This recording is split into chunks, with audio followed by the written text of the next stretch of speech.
ಜಲಜ್ಯೇಷ್ಠನಿಭಾಕಾರಂ ಜಗದೀಶಪದಾಶ್ರಯಂ ಜಗತೀತಲವಿಖ್ಯಾತಂ ಜಗನ್ನಾಥಗುರುಂ ಭಜೆ.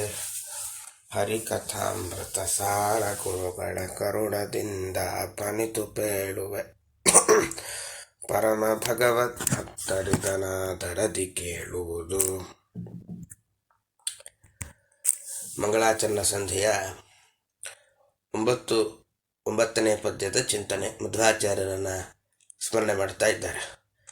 ಪಂಚಭೇದಾತ್ಮಕ ಪ್ರಪಂಚಕ್ಕೆ ಪಂಚರೂಪಾತ್ಮಕನೇ ದೈವಕ, ಪಂಚಮುಖ ಶಕ್ರಾದಿಗಳು ಕಿಂಕರರು ಶ್ರೀಹರಿಗೆ, ಪಂಚವಿಂಶತಿ ತತ್ವ ತರತಮ ಪಂಚಿಕೆಗಳು ಪೈಳದ ವಿರಿಂಚಿ ಎನಿಪ ಆನಂದ ತೀರ್ಥರ ನೆನೆವೇನನು ದಿನವೋ ಅಂತ. ಪಂಚಭೇದಾತ್ಮಕ ಪ್ರಪಂಚಕ್ಕೆ ಅಂತ ಪ್ರಪಂಚ ಅಂತ ಹೆಸರು. ಯಾಕೆಂದರೆ ಪ್ರಕೃಷ್ಟ ಶ್ರೇಷ್ಠವಾದ 5 ಭೇದ ಅದರಿಂದ ಕೂಡಿದೆ ಈ ಜಗತ್ತು ಅಂತ. ಭೇದ ಅಂದರೆ ಬೇರೆ, ನಾವು ಅವರಿಗಿಂತ ಬೇರೆ ಆಗುವುದನ್ನು ಭೇದ ಅಂತ ಕರೀತಾರೆ. ಒಟ್ಟು ಜಗತ್ತಿನಲ್ಲೇ 3 ವಸ್ತುಗಳಿದೆ. ಒಂದು ಪರಮಾತ್ಮ, ಇನ್ನೊಂದು ಜೀವ, ಇನ್ನೊಂದು ಜಡ.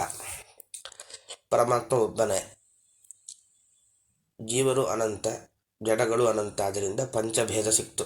ಒಂದು ಜೀವರ ನಡುವಿನ ಭೇದ, ಎರಡನೇದು ಜಡ ಭೇದ, ಮೂರನೇದು ಜೀವ ಜಡ ಭೇದ,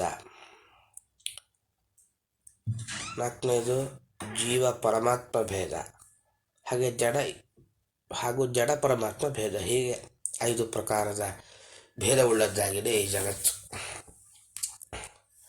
ಇದಕ್ಕೆ ನಿಯಾಮಕ ಯಾರು? ಪಂಚರೂಪಾತ್ಮಕನೇ ದೈವಕ.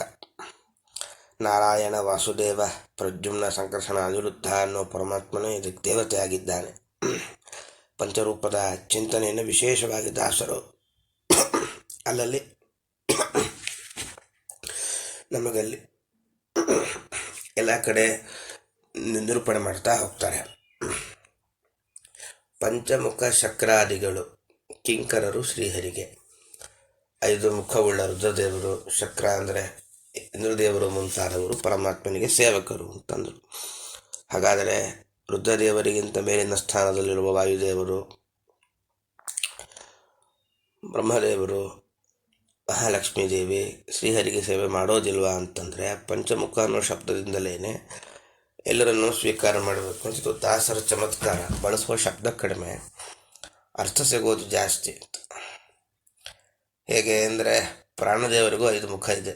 ಒಂದು ಕೋತಿ ಮುಖ, ಎರಡನೇದು ನರಸಿಂಹನ ಮುಖ, ಮೂರನೇದು ಗರುಡನ ಮುಖ, ನಾಲ್ಕನೇದು ವರಾಹನ ಮುಖ, 5ನೇದು ಅಶ್ವದ ಮುಖ. ಅಂದರೆ ಪಂಚಮುಖಿ ಪ್ರಾಣದೇವರು ಅಂತಲೇ ಪ್ರಸಿದ್ಧ. ಹೀಗೆ ಅಶ್ವ ಅಂತ ಹೇಳಿ 5 ಮುಖದವರು. ಮತ್ತು ಬ್ರಹ್ಮದೇವರಿಗೂ 5 ಮುಖ ಇತ್ತು.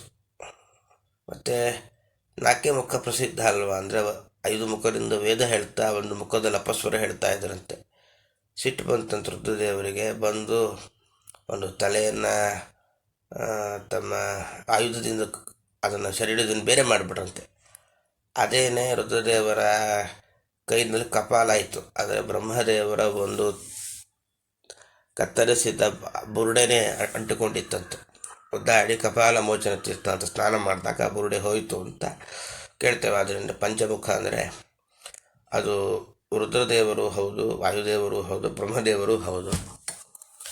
ಇದೇನಿದು ಬ್ರಹ್ಮದೇವರು ವೇದ ಹೇಳುವಾಗ ಸರಿಯಾಗಿ ಹೇಳಲ್ವಾ ಅಂದರೆ, ಸುಮ್ಮನೆ ಇದು ನಟನೆ. ಲೋಕದಲ್ಲಿ ವೇದ ತಪ್ಪು ಹೇಳಿದ್ರೆ ನಮ್ಮ ತಲೆ ಸೀಳು ಹೋಗುತ್ತೆ ಅಂತ ತೋರಿಸ್ತಾರೆ. ರುದ್ರದೇವರು ಹೇಳಿದ್ರು, ದೊಡ್ಡವರು ಏನೋ ತಪ್ಪು ಮಾಡಿದಾಗ ಶಿಕ್ಷೆ ಕೊಡೋಕ್ಕೆ ಹೋದ್ರೆ ಏನಾಗತ್ತೆ ಅಂತ ಅವರು ತೋರಿಸಿದ್ರು. ಇದು ನಟನೆ ಅಂತ ಇಟ್ಕೊಳ್ಬೇಕು. ಇನ್ನು ಶ್ರೀಹರಿಗೆ ಅಂತಿದೆ. ಶ್ರೀ ಅಂತ ಶಬ್ದ ಬಿಡಿಸ್ಬೇಕು. ಅದರಿಂದ ರುದ್ರ, ವಾಯು, ಬ್ರಹ್ಮವಾಯು, ರುದ್ರರು, ಇಂದ್ರರು, ಶ್ರೀ ಮಹಾಲಕ್ಷ್ಮಿ ಇವರೆಲ್ಲ ಶ್ರೀಹರಿಗೆ ಕಿಂಕರರು, ಪರಮಾತ್ಮನ ಸೇವಕರು ಅಂತ. ಯಾಕೆ ಹೀಗೆ ಹೇಳಿದ್ದು? ಲಕ್ಷ್ಮಿಯನ್ನು ಮೊದಲು ಹೇಳಬೇಕಾಗಿತ್ತಲ್ವ. ಅಂದರೆ ಇನ್ನೊಂದು ವಿಚಿತ್ರವಾದ ತತ್ವವನ್ನು ದಾಸರು ನಮಗೆ ಇಲ್ಲಿ ತೋರಿಸ್ತಾ ಇದ್ದಾರೆ. ಏನದು ಅಂತಂದರೆ, ಮಹಾಲಕ್ಷ್ಮೀ ದೇವಿಯಿಂದಾಗಿ ಎಲ್ಲರಿಗೂ ಜ್ಞಾನ ಪ್ರಾಪ್ತಿಯಾಗುತ್ತೆ ಅನ್ನೋದನ್ನು ಸೂಚನೆ ಮಾಡಲಿಕ್ಕೋಸ್ಕರ ಶ್ರೀ ಅಂತಂದರು. ಪಂಚವಿಂಶತಿ ತತ್ವ ತರತಮ ಪಂಚಿಕೆಗಳನ್ನು ಪೇಳದ. ತಾರತಮ್ಯ 25 ವಸ್ತುಗಳಿದೆ, 25 ಪಂಚವಿಂಶತಿ ತತ್ವ, ಅದಕ್ಕೆ ಅಭಿಮಾನಿಯಾದ ದೇವತೆಗಳು, ಅಲ್ಲೆಲ್ಲ ತಾರತಮ್ಯವನ್ನು ನಿರೂಪಣೆ ಮಾಡಿದ ಹಾವಿ ವಿರಿಂಚಿ ನಿಪಾನಂದ ತೀರ್ಥರು ಬ್ರಹ್ಮದೇವರು ನಮಗೆ ನಾವು ಅವರ ನಿರಂತರ ಸ್ಮರಣೆ ಮಾಡ್ತಿರ್ತೀವಿ, ನಮ್ಮ ಮಂಗಲ ಉಂಟು ಮಾಡಲಿ ಅಂತ. ಹೀಗೆ ಆನಂದ ತೀರ್ಥರನ್ನು ಸ್ತೋತ್ರ ಮಾಡಿ ಈಗ ಮುಂದಿನ ಪದ್ಯದಲ್ಲಿ ರುದ್ರದೇವರನ್ನು ಸ್ತೋತ್ರ ಮಾಡ್ತಾರೆ ದಾಸರು. ವಾಮದೇವ ವಿರಿಂಚಿತನಯ ಉಮಾ ಮನೋಹರ ಉಗ್ರ ಧುರ್ಜಟಿ ಸಾಮಜಾಜಿನ ವಸನ ಭೂಷಣ ಸುಮನ ತೋತ್ಸಂಸ ಕಾಮಹರ ಕೈಲಾಸ ಮಂದಿರ ಸೋಮಸೂರ್ಯ ಅನಲ ವಿಲೋಚನ ಕಾಮಿತಪ್ರದ ಕರುಣಿಸೆಮಗೆ ಸದಾ ಸುಮಂಗಲವ ಅಂತ. ರುದ್ರದೇವರಿಗೆ ಬಹಳ ಮಹತ್ವ ಇದೆ. ಪರಮಾತ್ಮನ ಪಾದೋದಕ ಅಂತ ಪ್ರಸಿದ್ಧವಾದ ಗಂಗೆಯನ್ನು ತಮ್ಮ ಶಿರಸ್ಸಿನಲ್ಲಿ ಹೊತ್ತವರು ಈ ರುದ್ರದೇವರು. ನಮ್ಮ ತಲೆ ಸರಿ ಇರಲ್ಲ, ಆದರೆ ರುದ್ರದೇವರ ತಲೆಯಲ್ಲಿ ಗಂಗೆ ಇರೋದರಿಂದ ಅದ್ಭುತ ಮಹತ್ವ ಅವ್ರಿಗೆ ಬಂದಿದೆ. ಇಲ್ಲಿ ದಾಸರ ಪ್ರತಿಯೊಂದು ಪದ್ಯವೂ ಒಂದೊಂದು ಚಮತ್ಕಾರ ಇರುತ್ತೆ. ಇಲ್ಲಿ ಮಾತ್ರ ಬರೀ 11 ಹೆಸರೇ ಹೇಳಿದ್ದಾರೆ, ಇನ್ನೇನು ಹೇಳಿಲ್ಲ. ವಾಮದೇವ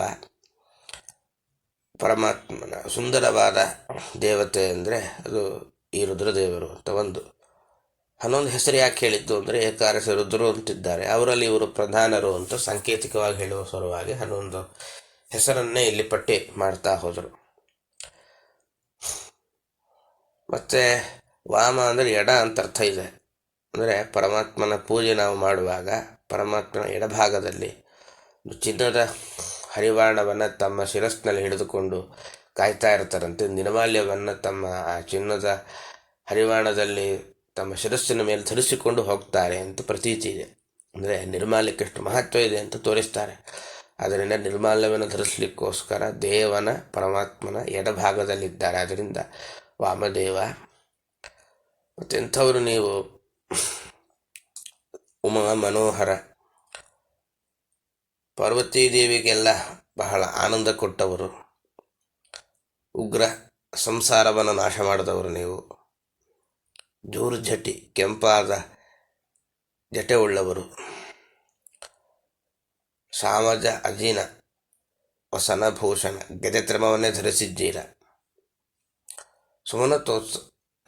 ಸುಮನಸೋತ್ತಂಸ ದೇವತೆಗಳಲ್ಲಿ ಸತ್ಯ ಶ್ರೇಷ್ಠರು, ವೈಷ್ಣವಾಗ್ರಣಿಗಳು ಅಂತ. ಯಾಕೆಂದರೆ ಪರಶುಕ್ಲತ್ರಯರು ಅಂತಿದ್ದಾರೆ. ಅಂದರೆ ಪರಮಾತ್ಮನ ವಿಷಯದಲ್ಲಿ ಅತ್ಯಂತ ವಿಶುದ್ಧವಾದ ಬುದ್ಧಿ ಉಳ್ಳವರು. ಸರಸ್ವತಿ ಭಾರತಿ ಒಂದು, ಬ್ರಹ್ಮವಾಯುದೇವರು ಒಂದು, ಮಹಾಲಕ್ಷ್ಮಿ ಇವರನ್ನು ಹೊರತುಪಡಿಸಿದರೆ ದೇವತಾಗಣದಲ್ಲಿ ಉತ್ತಮೋತ್ತಮ ದೇವತೆ ಅಂದರೆ ಅದು ರುದ್ರದೇವರು ಅಂತ. ಆದ್ದರಿಂದ ಸುಮನಸೋತ್ತಂಸ, ಕಾಮಹರ ಮನ್ಮಥನನ್ನೇ ಕೊಂದವರು, ಕೈಲಾಸ ಮಂದಿರ ಕೈಲಾಸವೇ ನಿಮ್ಮ ಮನೆ, ಸೋಮ ಸೂರ್ಯ ಅನಲ ವಿಲೋಚನ 3 ಕಣ್ಣಿನಲ್ಲಿ ಕಮವಾಗಿ, ಬಲಗಣ್ಣಿನಲ್ಲಿ ಸೂರ್ಯ, ಅದರ ಪಕ್ಕದ ಕಣ್ಣಿನಲ್ಲಿ ಚಂದ್ರ, ಹಣೆಯಲ್ಲಿರುವ ಕಣ್ಣಿನಲ್ಲಿ ಅಗ್ನಿದೇವರಿದ್ದಾರಂತೆ. ಕಾಮಿತಪ್ರದ ಇಷ್ಟಾರ್ಥವನ್ನು ಕರುಣಿಸುವವರು, ಸದಾ ಸುಮಂಗವ ಕರುಣಿಸಿ, ಜ್ಞಾನಭಕ್ತಿ ವೈರಾಗ್ಯವನ್ನು ನಮಗೆ ಕೊಡ್ರಿ ಅಂತ ಇಷ್ಟು ಪ್ರಾರ್ಥನೆ. ಇಲ್ಲಿ ಕಾಮಿತಪ್ರದ ಅಂತ ಹೇಳೋ ಮೂಲಕ ರುದ್ರದೇವರ ಪೂಜೆ ಮಾಡಬೇಕಂತ ಇಲ್ಲದೆ ಹೋದ ವೈರಾಗ್ಯ ಬರೋದಿಲ್ಲ, ಅದು ಸ್ಪಷ್ಟ.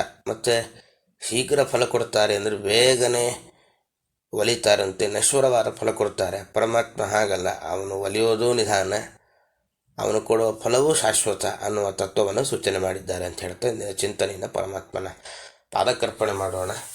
ಶ್ರೀಕೃಷ್ಣಾರ್ಪಣಮಸ್ತು, ಮಧ್ವೇಶಾರ್ಪಣಮಸ್ತು. ಹರೇ ನಮಃ.